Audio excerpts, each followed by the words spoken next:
নমস্কার বন্ধুরা, welcome back to my channel. শুরু করছি একটি ভিডিও টাইটেল থাম্বনেল দেখে বুঝতেই পেরেছেন যে ভিডিওটা হতে চলেছে রিঙ্কু দেবীর স্বামীর যে ভাইরাল হয়েছিল একটি ভিডিও, সেইটা সংক্রান্ত নিয়ে।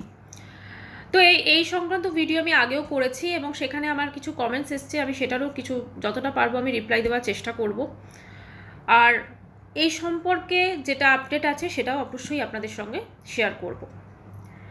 তো এই বিষয়টাকে নিয়ে দেখুন, দুজন মানুষ, ভিডিওটাতে যেটা দেখা গেছে সেইটা দিলীপবাবু ছিল কি না সেটা কিন্তু এখনও পরিষ্কারভাবে বোঝা যায়নি, কারণ ভিডিওটা ছিল খুবই কম দামি একটি মোবাইল দিয়ে তোলা, ফলে বোঝাই যায়নি যে সে এক্স্যাক্টলি তাদেরকে আইডেন্টিফাই করা যায়নি যে তারা কারা ছিলেন। কিন্তু তারা যারাই থাকুক, যেই থাকুক, ভিডিওতে যে জিনিসটা দেখা গেছে দুজন মানুষ তাদের জৈবিক চাহিদা নিবৃত্তি করছে। তো সেখানে তাদের একান্ত একটা পার্সোনাল মোমেন্ট, সেটাকে একটা মোবাইল দিয়ে শ্যুট করা হয়েছে এবং সেটাকে ভাইরাল করা হয়েছে, তাই তো এখানে প্রথমে যে মোবাইল দিয়ে শ্যুট করেছে বা যে জিনিসটা যেভাবে লিক হয়েছে সেইটা অবশ্যই নিন্দনীয়, সেইটা প্রথমে মাথায় রাখতে হবে। এখানে কি সত্যি সেই দুজন মানুষ দোষী, নাকি যে শ্যুট করেছে ক্যামেরা দিয়ে বা যার মোবাইলটা ওখানে ছিল সে বেশি দোষী? আপাত দৃষ্টিতে তো মনে হচ্ছে যে শ্যুট করেছে সেই দোষী, তাই না? কিন্তু ওইখানে ওই দুজন যারা ছিলেন তাদেরকে দিলীপবাবু ধরে নেওয়া হচ্ছে এবং অনেক ক্ষেত্রে তো মহিলাটির জায়গায় রিঙ্কু দেবীকেও অনেক সময় বলা হচ্ছে, কিন্তু কাউকে আইডেন্টিফাই করা যায়নি। সেটা অবশ্যই তার চলছে প্রসেস, ঠিক আছে, ওটা কারা ছিলেন সেটা তদন্ত চলছে। কারণ এইটাতে টোটাল যে জিনিসটা করা হয়েছে সেটা একটা মানুষকে, তিনি যে দলেরই হোক না কেন, আর প্রথমেই বলে দিই আমি এখানে কোনো রকম রাজনৈতিক দলের হয়ে কথা বলতে আসেনি, এটা সম্পূর্ণ আমার ব্যক্তিগত মতামত যে এখানে কি করে একজন মানুষ, সে যেই হোক, আজকে রিঙ্কু দেবীর হাজবেন্ড হয়েছে, কালকে অন্য কেউ হতে পারে, যেই হোক, এভাবে তাকে বদনাম করার জন্য এতটা নিকৃষ্টতম একটা কাজ করা হবে, তাই না? অনেকে বলছেন ওই যেখানে জিনিসটা ভিডিওটা ভাইরাল হয়েছে ওটা হচ্ছে পার্টি অফিস। প্রথম কথা, ওটা যে পার্টি অফিস, ওটা কোন দলের পার্টি অফিস বা কি, বা ওটা কি সত্যি কি আদৌ পার্টি অফিস, নাকি কোনো নর্মাল অফিস, নাকি কোথাও কোনো একটি ঘর, সেটা কিন্তু আমরা কেউই জানি না। ভিডিওটা যেখান থেকে ভাইরাল হয়েছে তিনি কিন্তু দাবি করেছেন যে ওটা একটি পার্টি অফিস, তাই তো? তাহলে ভিডিওটা যেখান থেকে ভাইরাল হয়েছে তিনি দাবি করেছেন, তাহলে তার উদ্দেশ্য কি ছিল? এই ভিডিওটা ভাইরাল করার একটাই উদ্দেশ্য ছিল যে এই মানুষটিকে বদনাম করা, তাই তো? তাহলে সেইখানে সেই যে অফিসটাও যে পার্টি অফিস সেটা সেই বলেছে, তার মানে শুধুমাত্র এখানে কিন্তু মানুষটিকে বদনাম করার চেষ্টা করা হয়েছিল। এটা কিন্তু আমাদের একটু মাথায় রাখতে হবে এবং একটু ভাবতেও হবে। এটাকে রাজনৈতিক দিক থেকে বা কোনোভাবে বিচার করবেন না, নর্মাল একজন সাধারণ মানুষ হিসেবে বিচার করুন। আজকে কারুর যদি এরকম একটি ভিডিও ভাইরাল হয় এবং তাহলে সেটা তার কেমন লাগবে? এবারে কথা হচ্ছে, আমি বলছি না যে ওই ভিডিওটা দিলীপবাবুরই ছিল, কিন্তু সেটা কিন্তু এখনো তদন্তে উঠে আসেনি, ঠিক আছে? এবারে হচ্ছে, এই যে ভিডিওটি দেখা গেছে সেটা অত্যন্ত একটা ইন্টিমেট একটা বিষয়, সেইটা কিন্তু ভাইরাল করাটাই কিন্তু একটা ক্রাইম, সেটা অবশ্যই ভাবতে হবে। আচ্ছা, এবারে অনেকে এই প্রশ্নটা করছেন যে ওটা তো একটা পার্টি অফিস ছিল, ওটা তো একটা পার্টি অফিস ছিল, পার্টি অফিসে কে সব করা যায়, পার্টি অফিস ছিল। ওটা যে পার্টি অফিস ছিল তার প্রমাণটা কি? যে আমাদেরকে ভিডিওটা ভাইরাল করেছে সে বলছে ওটা পার্টি অফিস ছিল, কিন্তু ওটা যে আদৌ পার্টি অফিস ছিল না কি ছিল সেটা কিন্তু আমরা কেউ জানি না। এইটা অবশ্যই মাথায় রাখতে হবে। কোনো মানুষকে বদনাম করা, আর আমরা দেখেছি যে রিঙ্কু দেবীর স্বামীকে নিয়ে কয়েক মাস ধরেই অনেক কিছু চলছে। স্পেশালি এই জিনিসটা কিন্তু শুরু হয়, এটা শুনতে খারাপ লাগলো, যখন থেকে রিঙ্কু দেবীর সঙ্গে তার বিয়ে হয় তখন থেকে কিন্তু এই জিনিসটা শুরু হয়। তার আগে অবধি কিন্তু ওনার লাইফে এই ধরনের প্রবলেম ছিল না, ঠিক আছে? জানি না রিঙ্কু দেবীর বিয়ে যখন হয়, রিঙ্কু দেবীও একটা ইন্টারভিউতে বলেছিলেন যে ওনার বিয়ে, উনি যে বিয়ে করবেন দিলীপবাবুকে, বা এটা কিন্তু অনেক লোকের অপছন্দ ছিল। সেটা হতেই পারে, ওনাদের হয়তো চেনা জানা বা হয়তো অন্য কেউ, উনি কাদেরকে ইশারা করেছেন সেটা ওনারাই জানেন, কিন্তু উনি কিন্তু একটি ইন্টারভিউতে বলেছেন। এবং তার বিয়ের পর থেকে বিভিন্নভাবে আমরা দেখতে থাকি যে বিভিন্ন কি বলবো, একটার পর একটা এরকম একটা আসতে থাকে। প্রথমে তার বিয়ের পর আমরা দেখি যে তিনি একটা ওই দীঘার যখন জগন্নাথ টেম্পলটা হলো আর কি, তার উদ্বোধনে তিনি গেলেন, দিলীপবাবু গেলেন এবং তার স্ত্রীকে নিয়ে গেলেন। তো অতএব সেখানে তো নর্মাল একটা বিষয়, প্রত্যেকে গেছেন, কিন্তু তিনিও গেছিলেন। হ্যাঁ, একটা জিনিস, তিনি ওই দিন না গিয়ে হয়তো অন্যান্য দিন যেতে পারতেন, কিন্তু তিনি ওই দিনেই গেছেন। এবারে সেখানে গিয়ে তো দেখা গেল তার বিরোধী দলের সঙ্গে, এবং সেখানে যথেষ্ট, সেখানে মানে কি বলবো, একটা সৌজন্য বোধ খুব ভালোই লেগেছিল। আমরা যারা সাধারণ মানুষ না, আমাদের এই ধরনের জিনিসগুলো দেখতে খুব একটা খারাপ লাগে না, বিশ্বাস করুন। রাজনীতি মানে এরকম নয় একে অপরকে কাদা ছোড়াছড়ি। রাজনীতি হচ্ছে মানুষের মানে উন্নতি করার একটা তো ব্যাপার না, মানুষের জন্য হয়ে কাজ করার বিষয়। এবং সব থেকে বেটার আমি তো বলবো, যদি এরকম কখনো হয় যে এই সমস্ত ভোট থাকবে না, সবাই মিলে যদি মানুষের স্বার্থে কাজ করে, তাহলে মনে হয় এর থেকে ভালো আর কিছু হতে পারে না। কারণ এই যখনই নির্বাচন থাকে না, যখনই ভোট থাকে, খুব সত্যি কথা, একটা সাধারণ মানুষ হিসেবে বলছি যে আমরা দেখি যে একে অপরকে কাদা ছোড়াছড়ি করছে, একে অপরের উইক পয়েন্টগুলো ধরে আনছে, একে অপরের ব্যাপারে বলছে। কিন্তু এই জিনিসটা যদি দুটো দলই আমি যদি ধরলাম, বা এরকম প্রত্যেকে এরকম কিছু মানুষ সবাই মিলে যদি মানুষের কল্যাণের স্বার্থে কাজ করে, তাহলে এর থেকে ভালো কিন্তু সত্যি আর কিছু হতে পারে না। আমরা যখন দেখলাম যে ওখানে একজন, ধরুন দিলীপবাবু বসে আছেন, মুখ্যমন্ত্রী এত সুন্দরভাবে তাদেরকে আপ্যায়ন করছেন, সমস্ত কিছু করছেন, খুব সুন্দর একটা ফ্রেম লেগেছিল, বিশ্বাস করুন, খুব ভালো লেগেছিল। এবং রাজনীতি তো সত্যি এরকমই হওয়া উচিত, একটা সৌজন্যবোধের রাজনীতি, না? কিন্তু সেই জিনিসটাকে দেখা গেল যে তার দলের লোকজন, দিলীপবাবুর দলের লোকজনরাই বিভিন্নভাবে তাকে ক্রিটিসাইজ করতে শুরু করলেন। তাকে বলা যেতে পারে রীতিমতো এক কোণে করে দেওয়া হলো, ঠিক আছে, একটা একঘরের মতো তাকে করে দেওয়া হলো, তাকে অনেক মিটিংয়ে ডাকা হতো না, অনেক কিছু, সেটা কিন্তু আমরা খুব ভালোভাবে দেখেছি। কাজেই এই যে টোটাল জিনিসটা ঘটেছে, এর মধ্যে কতটা সত্যতা কি আছে না আছে আমরা কিছু জানি না, কিন্তু মোটামুটি সেই সময় থেকে কিন্তু দিলীপবাবুর সঙ্গে যে একটা বলা যেতে পারে একটা রাজনৈতিক প্রতিহিংসা বা যে কোনো, আমি যদি ধরিও, সেটা কিন্তু শুরু হয়।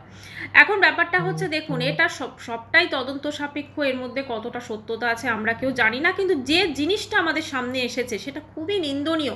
সেখানে দুজন মানুষ, তার একটা ইন্টিমেট মোমেন্ট, সেটাকে প্রথম কথা ভিডিও করে ভাইরাল করা হয়েছে, এবং তারপরে সেইটা জুড়ে দেওয়া হচ্ছে একটা মানুষের সাথে। এবার আমি যদি ধরুন তর্কের খাতিরে ধরেও নিই যে ওটা দিলীপবাবু ছিলেন, তাহলে কি মানে ওই মুহূর্তটা কি সত্যি ভাইরাল করার কারো অধিকার আছে? এটাও তো অবশ্যই ভাবতে হবে। কারণ এই ধরনের মোমেন্টগুলো ভাইরাল হচ্ছে, এইটা থেকে আমাদের ধরুন একটা যে আমরা জেনারেশনকে বা একটা প্রজন্ম কি শিক্ষা পাচ্ছে, এটাও তো ভাবতে হবে। আমরা যারা জনসাধারণের কাছে কি শিক্ষা বা কি বার্তা পৌঁছচ্ছে, কারণ সমস্ত দিকে, কারণ এরকমভাবে কাউকে কালিমালিপ্ত করে কখনোই রাজনীতির মানে মঞ্চ, রাজনীতি বলুন বা কোনো কিছু বলুন, আমার মনে হয় না সেটা খুব ভালো দিক হতে পারে।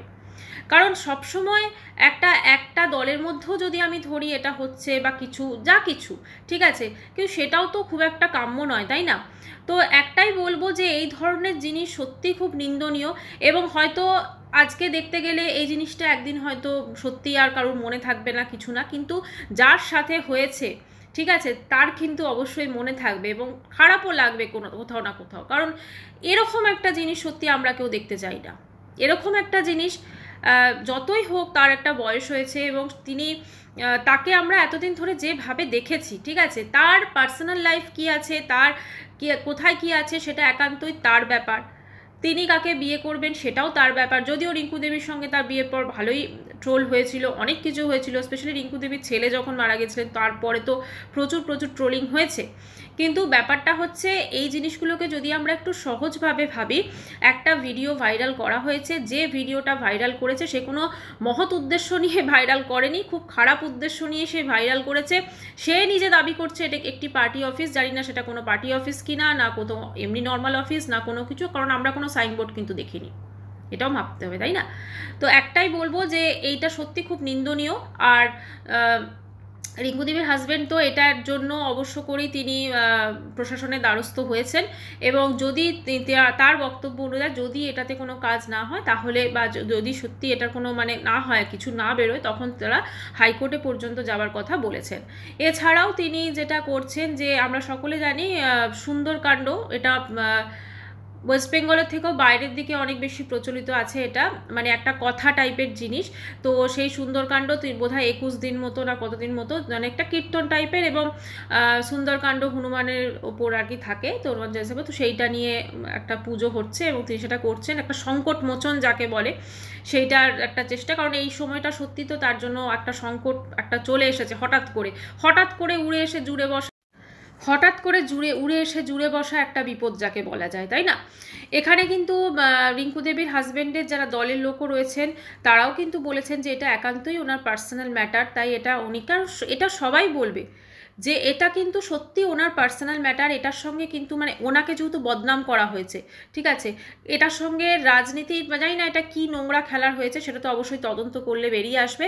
কিন্তু যেটাই হোক এটা কোনো মহৎ উদ্দেশ্য নিয়ে করা হয়নি, এটা একটা মানুষকে বদনাম করার চেষ্টা করা হয়েছে, তাকে কালিমালিপ্ত করার চেষ্টা করা হয়েছে, এবং খুব তাড়াতাড়ি তদন্তে এই আসল সত্যটা বেরিয়ে আসা ভীষণভাবে প্রয়োজন। কারণ একজন মানুষকে, সেটা যেই হোক, আমি রাজনীতির ঊর্ধ্বে গিয়েও ধরি, এখানে কাউকে বদনাম করে কখনো কোনো ভালো জিনিস হয় না। এটা কিন্তু একটা কি বলবো, আমাদের একটা অবনতি হচ্ছে বলা যেতে পারে, তাই না? এরকমভাবে যদি আমরা দেখি, এতটা নিকৃষ্টতম হারকাত সত্যি এরকমভাবে দেখা যায়নি। মানে যত দিন যাচ্ছে মানুষের মেন্টালিটি বলুন, মানুষ অনেক কিছু খুব মানে কি বলবো নিচের দিকে চলে যাচ্ছে। এবং বলতে বাধ্য হচ্ছি, এটা হয়তো অনেকেও বলবেন, এটা কিন্তু আমাদের এই বাঙালিদের মধ্যে না ভীষণভাবে একটা, জানি না কেন এরকম, কারণ অন্যান্য জাতিদের মধ্যে দেখবেন একটা যে মানে কি বলবো ভালোবাসা, একটা বন্ডিং, এই জিনিসগুলো কিন্তু অনেক বেশি, কিন্তু আমাদের বাঙালিদের মধ্যে ক্রমশ না ভীষণভাবে হিংসা, কারুর ভালো কেউ দেখতে পারে না। হ্যাঁ, মানে কারুর একটা কিছু ভালো হচ্ছে বা চলো হচ্ছে, চলো কি করে তার ক্ষতি করা যায়, এরকম একটা চেষ্টা, এই জিনিসগুলো ভীষণভাবে বেড়ে গেছে। তো এইরকম একটা জিনিস সর্বক্ষেত্রে সেটা আছে, সেটা রাজনীতির ক্ষেত্রেও আছে, সেটা নর্মাল লাইফের ক্ষেত্রেও আছে। তো আমাদেরকে এটাই অবশ্যই ভাবতে হবে যে এটা একটা অত্যন্ত পার্সোনাল ম্যাটার। যদি ওইখানে ওই কালারের পাঞ্জাবি পরেছিলেন মানে তিনি রিঙ্কু দেবীর হাজব্যান্ড, এরকম বলা যায় না। তো এটা কি সত্যি এআই দিয়ে করা হয়েছে কিনা এটাও অবশ্যই তদন্তে উঠে আসবে, এবং যদি এখানে তদন্ত ঠিকভাবে সাকসেসফুল না হয় তাহলে তাদের কথা অনুযায়ী রিঙ্কু দেবীর হাজব্যান্ডের তারা এটা নিয়ে হাইকোর্টেও যাবে। তো যাই হোক বন্ধুরা, এই ছিল ভিডিওটি। একটি বলবো যে কারুর ক্ষতি করে কখনো কেউ ভালো থাকতে পারে না, এটা হচ্ছে মেন কথা।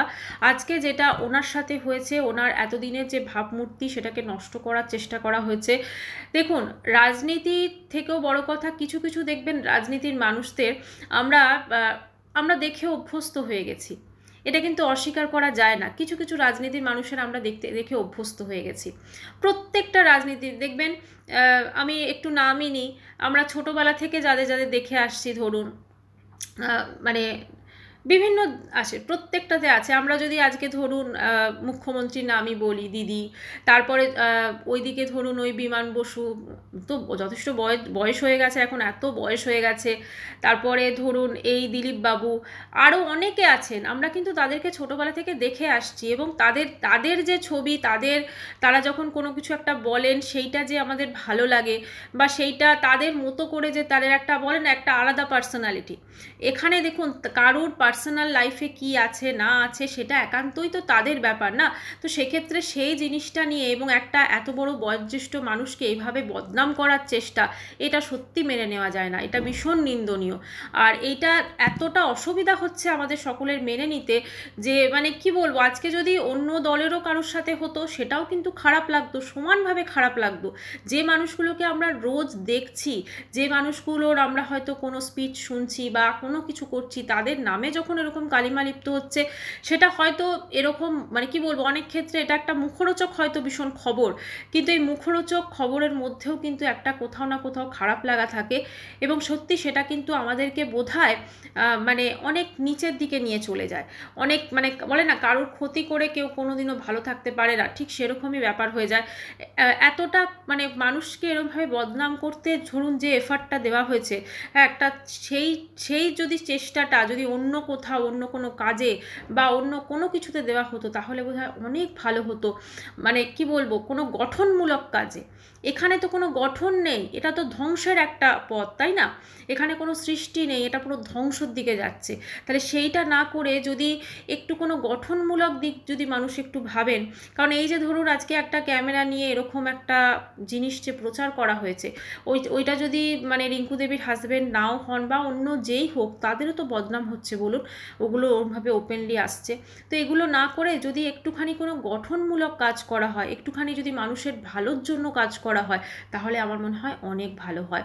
আর সমস্ত রাজনীতি মানে দল এগুলো তো অনেক পরের ব্যাপার। প্রথমে তো আমরা মানুষ প্রথমে, তারপরে আমরা প্রত্যেকে আমাদের নিজস্ব একটা, আমরা বাঙালি, এই দুটো জিনিস তো সব থেকে আগে, তারপরে তো আমরা রাজনীতি, তারপরে আমরা অন্য কিছু, তাই না? তাই এই দুটো তো অবশ্যই মাথায় রাখতে হবে।